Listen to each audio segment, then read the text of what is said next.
नमस्ते, जय हिंद दोस्तों। स्वागत करता हूं मैं विशाल मिश्रा आप सभी का आपके अपने इस यूट्यूब चैनल पर। यहां पे भाई आज का मॉक टेस्ट हमारा 8 होने वाला है। तो चलिए आज के इस मॉक को शुरू करते हैं। आशा करते हैं आप तैयारी कर रहे होंगे और तैयारी आपकी लगभग कंप्लीट हो गई होगी। तो अब आप हमारे इस मॉक टेस्ट के द्वारा अपनी तैयारी को चेक कर सकते हैं। यहाँ पर देखिए सीधा क्वेश्चन पढ़ेंगे और उसका जो करेक्ट आंसर होगा वही प्रोवाइड करेंगे और ज़्यादा इधर उधर की बातें नहीं होंगी। पहला प्रश्न है, निम्नलिखित में से कौन सा कार्बोहाइड्रेट परिवर्ती ध्रुवण घूर्णन म्यूटा रोटेशन प्रदर्शित नहीं करता है। यहाँ पर इस प्रश्न के लिए सही उत्तर आपका ऑप्शन डी हो जाएगा। सुक्रोज जो है म्यूटा रोटेशन प्रदर्शित नहीं करता है। आइए दूसरे प्रश्न को देखते हैं। प्रोटीन की द्वितीयक संरचना सेकेंडरी स्ट्रक्चर को मुख्य रूप से कौन सा बंध स्थिर करता है। बहुत ही अच्छा सवाल है। इसका राइट आंसर हो जाएगा ऑप्शन बी, हाइड्रोजन बंध स्टेबलाइज करता है। अगला प्रश्न है, लेसिथिन रासायनिक रूप से क्या होता है, यही आपसे पूछा गया है। बात करें लेसिथिन की तो ये रासायनिक रूप से फॉस्फोलिपिड होता है। आपका सही उत्तर ऑप्शन बी हो जाएगा। आइए चलते हैं अगले प्रश्न को देखते हैं। क्वेश्चन 4 है, एंजाइम क्रिया के लॉक एंड की ताला चाबी सिद्धांत को किसने प्रतिपादित किया था। कोसलैंड, एमिल फिशर, माइकलिस मेंटन और ऑप्शन डी दिया गया है सुमर। यहाँ पर देखिए ताला चाबी परिकल्पना की जब हम लोग बात करते हैं तो एमिल फिशर ने ताला चाबी परिकल्पना लॉक एंड की मॉडल प्रपोज किया था। बहुत ही सफल हुआ था। अगला सवाल देखिए 5 नंबर का, एंजाइम के संदर्भ में केएम जो कि माइकेलिस स्थिरांक है, माइकेलिस कांस्टेंट है, इसका मान जब कम होता है तो उसका अर्थ क्या होता है। देखिए माइकेलिस मेंशन स्थिरांक केएम जब कम होता है तो मतलब कि सबस्ट्रेट के प्रति एंजाइम का आकर्षण उच्च है, एंजाइम की एफिनिटी जो है हाई है।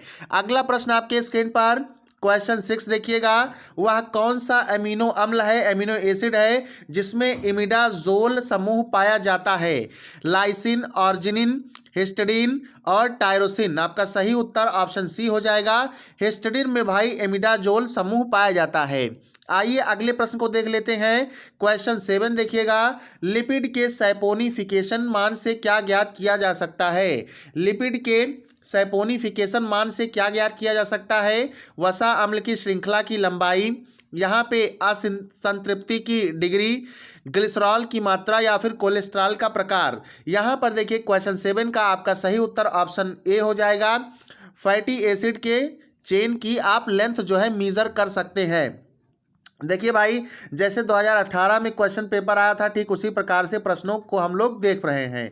अगला सवाल देखिए 8 नंबर का, रामचंद्रन प्लॉट का उपयोग किसके विन्यास की पुष्टि के लिए किया जाता है। तो सभी ने पढ़ा है प्रोटीन स्ट्रक्चर। आपका सही उत्तर ऑप्शन सी हो जाएगा। अगला प्रश्न देखेंगे क्वेश्चन 9 है, एंजाइम का वह भाग जो गैर प्रोटीन घटक होता है, नॉन प्रोटीन कंपोनेंट होता है और एंजाइम की सक्रियता के लिए आवश्यक होता है, क्या कहलाता है। यहाँ पर इसको क्या कहते हैं भाई, कोफैक्टर के नाम से जानते हैं। आपका राइट आंसर ऑप्शन सी हो जाएगा। जब क्लास एंड हो जाएगा तो उसके बाद आपको बताना है 50 में से आपका कितना स्कोर बना। और अगर किसी प्रश्न पर कोई डाउट होगा तो कमेंट करके जरूर पूछ लीजिएगा। अगला प्रश्न है 10 नंबर का, निम्नलिखित में से कौन सा हार्मोन द्वितीयक संदेशवाहक सेकेंडरी मैसेंजर के रूप में सीएएमपी का उपयोग नहीं करता है। यहाँ पे देखिए ग्लूकेगॉन, ऑप्शन बी है एपिनेफ्रिन, ऑप्शन सी है थायरॉक्सिन, ऑप्शन डी है स्टेरॉइड हार्मोन। तो स्टेरॉइड हार्मोन उपयोग नहीं करता है। अगला प्रश्न देखेंगे 11 नंबर का, हाइपोफाइसिस ग्रंथि के किस भाग से मेलानोसाइट स्टिमुलेटिंग हार्मोन एमएमएसएच स्रावित होता है। हाइपोफाइसिस ग्रंथि के किस भाग से मेलानोसाइट स्टिमुलेटिंग हार्मोन। अब आपके दिमाग में ख्याल आ रहा होगा हाइपोफाइसिस से एक एडिनो हाइपोफाइसिस और एक न्यूरो हाइपोफाइसिस। तो बताइएगा कमेंट करके कि किस ग्लैंड की बात हो रही है। तो एमएसएच हार्मोन भाई किस भाग से स्रावित होता है, ये आपसे प्रश्न पूछा गया है। पार्स इंटरमीडिया से सिक्रीट होता है। आइए अगले सवाल को देख लें। क्वेश्चन 12 है, अधिवृक्क वल्कुट एड्रिनल कॉर्टेक्स के जोना ग्लोमेरुलोसा परत से कौन सा हार्मोन निकलता है। जोना ग्लोमेरुलोसा से कौन सा हार्मोन निकलता है आपको बताना है। सही उत्तर ऑप्शन आपका बी हो जाएगा, एल्डोस्टेरोन हार्मोन स्रावित होता है। आएंगे दोस्तों अगला प्रश्न देखेंगे 13 नंबर का। रक्त में कैल्शियम के स्तर को कम करने वाला हार्मोन कैल्सीटोनिन कहाँ से स्रावित होता है? ब्लड में कैल्शियम लेवल को कम करने वाला हार्मोन है जिसको कैल्सीटोनिन के नाम से जानते हैं। ये कहाँ से स्रावित होता है? तो थायराइड की सी सेल्स से स्रावित होता है। ये हार्मोन पैराथायरॉइड हार्मोन के विपरीत कार्य करता है। सही उत्तर साथियों आपका ऑप्शन बी हो जाएगा। चलिए अगला प्रश्न हम लोग देख लेंगे। डायबिटीज इंसिपिडियस किस हार्मोन की कमी के कारण होता है? तो ये एडीएच हार्मोन जिसको कि वैसोप्रेसिन के नाम से भी जानते हैं, इसी की कमी के कारण होता है। अगला सवाल देखिए 15 नंबर का। कार्पस ल्यूटियम द्वारा स्रावित मुख्य हार्मोन कौन सा है? तो दिल्ली का कनॉट प्लेस हमने आपको याद कराया था। कार्पस ल्यूटियम से हमेशा प्रोजेस्टेरॉन हार्मोन सिक्रीट होता है। अगला प्रश्न देखिएगा। किस ग्रंथि को जैविक घड़ी बायोलॉजिकल क्लॉक के नाम से जाना जाता है? बहुत ही अच्छा सवाल है और इस प्रश्न के लिए राइट आंसर जो होगा हमारा पीनियल ग्लैंड हो जाएगा। आएंगे अगले प्रश्न को देखेंगे 17 नंबर का है। कुशिंग सिंड्रोम का मुख्य कारण क्या है? कुशिंग सिंड्रोम का मुख्य कारण क्या है? तो कॉर्टिसोल का अतिस्राव है ना। ऑप्शन बी यहाँ पर इस प्रश्न के लिए आपका करेक्ट आंसर हो जाएगा। कुशिंग सिंड्रोम में होता क्या है? इससे चेहरे पे सूजन, मून फेस जैसे लक्षण दिखने लग जाते हैं। चलिए 18 नंबर के सवाल को देखेंगे। हार्मोन क्रिया की मोबाइल रिसेप्टर परिकल्पना, मोबाइल रिसेप्टर हाइपोथेसिस किन हार्मोन्स पर लागू होती है? तो देखिए जो मोबाइल रिसेप्टर हाइपोथेसिस है ये किस पर लागू होगा भाई? ये स्टेरॉइड हार्मोन पर लागू होगा। इसीलिए हमारा सही उत्तर ऑप्शन बी हो जाएगा। अगला प्रश्न देख लेंगे। एंटमीबा हिस्टोलिटिका की कौन सी अवस्था संक्रमणकारी इन्फेक्टिव स्टेज होती है? तो टेट्रान्यूक्लिएटेड सिस्ट, टेट्रान्यूक्लिएटेड सिस्ट ऑप्शन सी आपका सही उत्तर हो जाएगा। देखिए भाई समय कम है तो इसलिए प्रश्न को आप लोग जितना ज़्यादा सॉल्व कर पाइए, और अब समय बहुत कम है तो केवल आपको MCQ सॉल्व करना है, मल्टीपल चॉइस क्वेश्चन सॉल्व करना है। अगला मल्टीपल चॉइस क्वेश्चन आपके स्क्रीन पर है। काला अजार रोग का प्रसार किसके माध्यम से होता है? तो फ्लीबोटोमस सैंड फ्लाई के माध्यम से होता है। अगला प्रश्न देखेंगे। प्लाज्मोडियम फाल्सीपेरम द्वारा होने वाला मलेरिया क्या कहलाता है? तो बताइएगा benign tertian, malignant tertian, quarter tertian या फिर माइल्ड टर्शियन? तो ये मैलिग्नेंट टर्शियन होता है। आपका सही उत्तर ऑप्शन बी है। अगला प्रश्न देखेंगे क्वेश्चन नंबर 22 आपके स्क्रीन पर। प्रोटोजोआ में पैरामीशियम द्वारा किया जाने वाला लैंगिक जनन सेक्सुअल रिप्रोडक्शन पैरामीशियम में किसके कारण से होता है भाई? क्या कहलाता है? तो कॉन्जुगेशन कहलाता है, संयुग्मन कहलाता है। अगला प्रश्न देख लेंगे 23 नंबर का। ट्रिपैनोसोमा गैम्बियंस अपना जीवन चक्र किन दो पोषदों में पूरा करता है? तो ये सभी लोग जानते हैं मनुष्य और सीसी फ्लाई में करता है। सही उत्तर आपका ऑप्शन बी हो जाएगा, मनुष्य और सीसी फ्लाई। आएंगे अगले प्रश्न को देखेंगे। प्रोटोजोआ का वह वर्ग जिसमें गमन अंग लोकोमोटरी ऑर्गन्स अनुपस्थित होते हैं। ऐसे ही कंफ्यूज करने वाले प्रश्न आएंगे। कई लोगों को लग रहा होगा कि प्रश्न बहुत आसान करवा रहे हैं, लेकिन प्रश्न जब एग्जाम का प्रेशर चारों तरफ से पड़ेगा तो ये जो आसान से प्रश्न है यही आपको टफ लगने लगेंगे और गलतियां हो जाएंगी। तो अक्सर ऐसे ही सवाल कंफ्यूज करने वाले आते हैं जिसमें हड़बड़ा के जल्दी में उत्तर गलत हो जाता है। तो आप देखिए सवाल है प्रोटोजोआ का वह वर्ग जिसमें गमन अंग लोकोमोटरी ऑर्गन्स एब्सेंट होते हैं। क्या राइजोपोडा, क्या सिलिएटा, क्या स्पोरोजोआ या फिर फ्लैजलेट्स? तो इसको अगर हम लोग पढ़िए राइजोपोडा से अगर आप लोग ऐसे ट्रिक बना करके याद करिए तो कहीं ना कहीं राइजोम से रिलेट कर सकते हैं, इसमें पाया जाएगा। सिलिएटा में भी आप लोग कह सकते हैं कि सिलिया पाया जाएगा। यहाँ पे फ्लैजलेट्स में भी देख सकते हैं फ्लैजला पाया जाएगा। तो अब बचा क्या? स्पोरोजोआ, इसी में लोकोमोटरी ऑर्गन्स एब्सेंट होता है। चलिए भाई अगले प्रश्न को हम लोग देख लेंगे 25 नंबर का।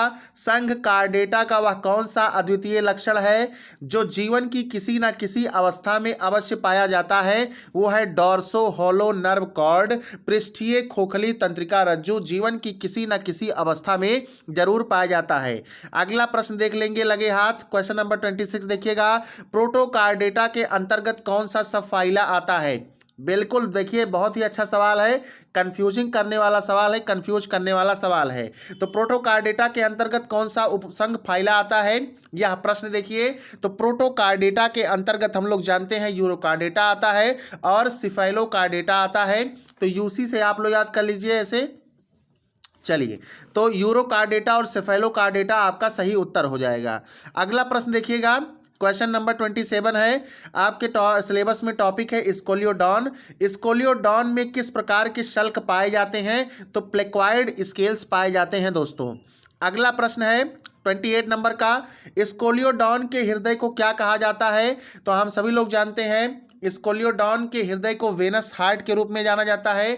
इसमें केवल डीऑक्सीजनेटेड ब्लड प्रवाहित होता है, इसको वेनस हार्ट के नाम से जानते हैं। बहुत ही बढ़िया सवाल है ना। तो स्कोलियोडॉन के हृदय को हम लोग वेनस हार्ट के नाम से जानते हैं। अब भाई आपको इसमें कमेंट करके बताना है, कमेंट जरूर करिएगा कि कितना 3 चैम्बर्ड होगा, 4 चैम्बर्ड होगा या 2 चैम्बर्ड हार्ट होगा स्कोलियोडॉन का, ये आपको कमेंट सेक्शन में बताना है। अगला प्रश्न हम लोग देखेंगे, स्कोलियोडॉन में एम्पुली ऑफ लॉरेंजिनी, एम्पुली ऑफ लॉरेंजिनी का कार्य क्या होता है? एम्पुली ऑफ लॉरेंजिनी का कार्य क्या होता है, यही आपसे बताना है। तो ये थर्मो रिसेप्टर का कार्य करती है। ऑप्शन नंबर बी आपका सही उत्तर हो जाएगा। आइए चलेंगे अगले प्रश्न पर। अगला प्रश्न देखिएगा, स्कोलियोडॉन की कपाल तंत्रिकाओं क्रेनियल नर्व्स की संख्या कितनी होती है? 10 जोड़ी क्रेनियल नर्व्स पाए जाते हैं। अगला प्रश्न हम लोग देख लेंगे, रेट्रोग्रेसिव मेटामॉर्फोसिस, रेट्रोग्रेसिव मेटामॉर्फोसिस किस में पाया जाता है? तो हार्डमानिया में पाया जाता है, बिल्कुल सही उत्तर हो जाएगा। अगला प्रश्न देखेंगे, जबड़े रहित जॉलेस कशेरुकी किस समूह के अंतर्गत आते हैं? तो इसको आपको बताना है। तो क्या राइट आंसर होगा? देखिए नैथोस्टोमेटा है, लेकिन स्टार्ट होता है जी से, ग्नैथो से याद करते हैं ना। यहाँ पे बताइए अग्नाथा होगा या टेट्रापोडा होगा या पेसीज होगा। तो जॉलेस को हमको याद करना है, तो अग्नाथा इसका सही उत्तर हो जाएगा। यही कशेरुकी समूह है जिसमें जबड़े रहित कशेरुकी पाए जाते हैं। आपका सही उत्तर ऑप्शन बी हो जाएगा दोस्तों। अगला प्रश्न हम लोग देखेंगे, क्वेश्चन 33, स्कोलियोडॉन के नर में मैथुन अंग कपुलेटरी ऑर्गन के रूप में क्या पाया जाता है? देखिए इस प्रकार से सवाल बनेंगे, बहुत बढ़िया सवाल है। तो स्कोलियोडॉन के नर में मैथुन अंग कपुलेटरी ऑर्गन के रूप में क्या पाया जाता है? पीनस पाया जाता है, क्लैस्पर्स पाया जाता है, गोनोपोडियम पाया जाता है या सिरस पाया जाता है? अब देखिए यहाँ पे कुछ लोग कहेंगे कपुलेटरी ऑर्गन है, बट टिक कर देंगे, गलत हो जाएगा। यहाँ पे इसका स्पेसिफिक नाम है क्लैस्पर्स, आपका दोस्तों सही उत्तर हो जाएगा। चलिए अगला प्रश्न देखेंगे 34 नंबर का, कॉर्डेटा के किस वर्ग में न्यूमेटिक अस्थियां न्यूमेटिक बोन्स पाई जाती हैं? किसमें? तो आपका एबीज में पाई जाती हैं, सही उत्तर ऑप्शन सी हो जाएगा। एबीज बोले तो पक्षी वर्ग आपका। आएंगे अगले सवाल को देखेंगे 35 नंबर का, क्विनोन दवा सिनकोना के किस भाग से प्राप्त की जाती है? बात बता दी गई, क्विनोन मिलता है सिनकोना से, तो सिनकोना के किस भाग से? तो छाल से मिला जाता है भाई, मिलता है बार्क, आपका इसका करेक्ट उत्तर हो जाएगा। अगला प्रश्न देख लेंगे 36 नंबर, कपास का रेशा कॉटन फाइबर वानस्पतिक नाम से क्या है? भाई वानस्पतिक नाम इसका बताइए। तो वानस्पतिक नाम से क्या है? यह है बीज का रोम, सीड कोट है, तो सीड कोट या सीड हेयर कहिए तो सीड हेयर कहेंगे ज़्यादा सही है। ऑप्शन ए आपका सही उत्तर हो जाएगा। चलिए भाई अगला प्रश्न हम लोग देख लेंगे 37 नंबर का, है ना। केसर सैफरन पादप के किस भाग से प्राप्त होता है? दलपुंज से, स्टाइल एंड स्टिग्मा से, या फिर पुंकेसर से, या फिर शुष्क मूल से? तो जब जब हम केसर की बात करेंगे ना, तो केसरी मूवी आपने देखा होगा। देखिए सैफरन की बात जब जब करते हैं तो सैफरन जो है ये क्रोकस सटाइबस के सूखे भाग से मिलता है, स्पेशली वर्तिगा और वर्तिकाग्र, स्टाइल एंड स्टिग्मा। जो देखिए भाई केसरिया ध्वज जो है बिल्कुल एकदम शान से लहराता है, स्टाइल से लहराता है, समझ लीजिए ऊपर नीचे लहराता है बिल्कुल शान से। तो ऐसे याद कर लीजिए, स्टाइल एंड स्टिग्मा हमेशा के लिए आपको याद हो जाएगा। चलिए अगला प्रश्न देख लेंगे 38 नंबर का, एट्रोपा बेलाडोना से प्राप्त एट्रोपिन। एक तो बात हो गई कि एट्रोपा बेलाडोना से क्या मिलेगा? तो एट्रोपिन मिलेगा। अब जब एट्रोपिन मिल गया तो इसका उपयोग किसके लिए किया जाएगा? तो डायलेशन ऑफ पपिल के लिए, पुतली फैलाने के लिए। आपने देखा होगा जब आंखों की जांच की जाती है तो डॉक्टर एक दवा डाल देते हैं, गांव में तो बोल देते हैं कि अखिया वाली दवाइयाँ पड़ल हो कि ना पड़ल।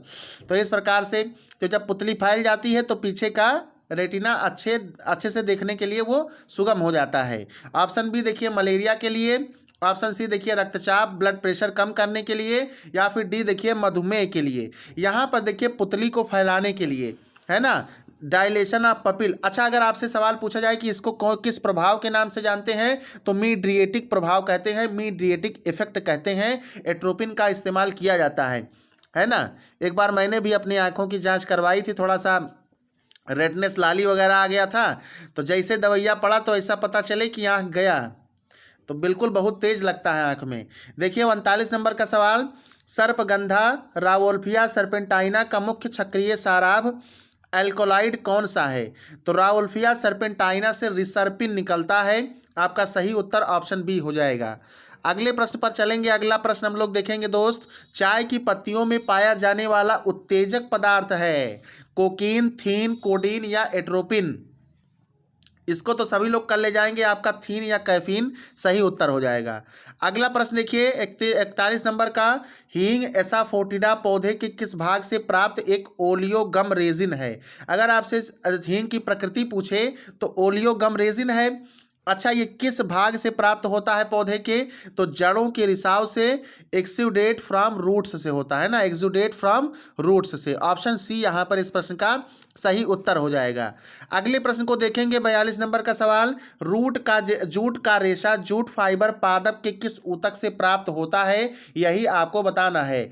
तो सेकेंडरी फ्लोएम से, सेकेंडरी फ्लोएम आंसर आपका बी ऑप्शन है, द्वितीयक फ्लोएम से प्राप्त होता है। अगला प्रश्न देखेंगे 43 नंबर का सवाल, पारा रबर का वानस्पतिक नाम क्या है? फाइकस इलास्टिका, हेबिया ब्रेसियालेंसिस है, या गॉसिपियम हार्बेंसियम है, या टेक्टोना ग्रांडिस है? जब जब हम बात करेंगे पारा रबर की तो हेबिया ब्रेसिलेंसिस है। आपका सही उत्तर ऑप्शन बी हो जाएगा, Hevea brasiliensis, brasiliensis. Option B is the correct answer for this question. अच्छा, अब अधिकांश रबर विश्व का इसी से प्राप्त होता है। चलिए अगला सवाल देखिए 44 नंबर का, लॉन्ग क्लॉव पादप का कौन सा भाग है? तो शुष्क पुष्प कलिका है, ड्राइड फ्लावर बड है। अगले सवाल को देख लेते हैं, क्वेश्चन नंबर 45 है, तेल युक्त बीज अरंडी जिसको कि कैस्टर कहते हैं, इसका वानस्पतिक कुल कौन सा है? कौन सी फैमिली से है? तो फैमिली भी आपसे ऐसे पूछ सकता है भाई, तो यकीन मानिए फैमिली को याद रखना बड़ा कठिन हो जाता है, लेकिन जो फेमस चीज़ें हैं जैसे आपका बैगन पूछ लिया, आलू पूछ लिया, टमाटर पूछ लिया, या फिर कंपोजिटिव फैमिली आपके सिलेबस में है, एस्ट्रेसी है, तो इन सब से पूछ लिया। तो यहाँ पे अरंडी कैस्टर की जब हम बात करते हैं तो कहाँ से प्राप्त होता है, कौन सा कुल है इसका? तो यूफॉर्बिएसी है। ऑप्शन बी इस प्रश्न का सही उत्तर हो जाएगा। चलिए 46 नंबर का सवाल, निम्नलिखित में से कौन सा स्यूडो सीरियल है? झूठा अनाज है, गेहूं, मक्का, बकव्हीट या फिर बाजरा? बताइए। तो इसमें बकव्हीट आपका सही उत्तर हो जाएगा। कुट्टू का आटा आपने सुना होगा, यूज भी किया होगा। तो चलिए अगले सवाल को देख लें 47 नंबर, टैक्सस बकाटा से प्राप्त टैक्सॉल। अब देखिए दो सवाल, पहला तो पूछ लेगा कि टैक्सस बकाटा से मिलत का हुआ है, तो टैक्सॉल। अच्छा, जब टैक्सॉल मिल गया तो उपयोग किस रोग के उपचार में करोगे? तो कैंसर। ऑप्शन नंबर बी इस प्रश्न का सही उत्तर। अगला सवाल देखिए 48 नंबर का, नारियल का तेल ठंडी में लगाते हैं ना, तो नारियल का तेल कोकोनट ऑयल प्राप्त होता है किससे भाई? मीजोकार्ब से, एंडोकार्ब से, एंडोस्पर्म से या फिर पेरिकार्ब से? इसका आंसर क्या हो जाएगा? तो भ्रूण पोष से प्राप्त किया जाता है। ऑप्शन सी इस प्रश्न का सही उत्तर हो जाएगा। अगला सवाल देखेंगे 49 नंबर का, दालें मुख्य रूप से किस कुल फैमिली से संबंधित हैं? अब देखिए कहीं भी आपके सिलेबस यहाँ पे लेग्यूमिनोसी नहीं दिया है, लेग्यूमिनोसी नहीं दिया है, तो अब लेग्यूमिनोसी का आपको अल्टरनेटिव नेम याद रखना पड़ेगा। तो फाइबेसी आपका बिल्कुल सही उत्तर हो जाएगा। ऐसे कॉन्सेप्ट बेस पर भी प्रश्न आते हैं। अगला सवाल देखिए 50 नंबर का, इपिकेक दवा का उपयोग किसके उपचार में होता है? तो देखिए अगर होता है लिखा है या होता था है, क्योंकि अब ये इतना रेलिवेंट नहीं है। इसका जो है भाई इस्तेमाल होता था पेचिस में, अमीबिक डिसेंट्री में। आपका सही उत्तर ऑप्शन ए हो जाएगा। दोस्तों आशा करते हैं क्लास समझ में आ गया होगा, सभी के सभी प्रश्न आपको समझ में आ गए होंगे। यदि कहीं किसी प्रश्न पर डाउट है तो आप कमेंट करके ज़रूर पूछ लीजिएगा। साथ ही साथ आपको जहां समझ में ना आया हो वह भी आप लोग एक बार बता दीजिएगा, क्योंकि अभी 1-2 क्लास आपको और आपकी परीक्षा से पहले प्रोवाइड हो जाएगा। और इसके साथ ही साथ तैयारी अपनी जारी रखिए। अपनी तैयारी कभी भी स्टॉप मत दीजिए, क्योंकि कहीं भाई ज़रूरी है कि हम एलटी ग्रेड के ही मास्टर बने। हम अगर एमएससी किए हैं, बीएड किए हैं, तो हम क्लास 12 तक के टीचर बन सकते हैं। तो और हमेशा हाई थिंकिंग रखिए। चलिए मिलते हैं नेक्स्ट अपडेट के साथ, नेक्स्ट क्लास के साथ। जय हिंद, जय भारत, वंदे मातरम। आप सभी को नमस्कार, नमस्ते।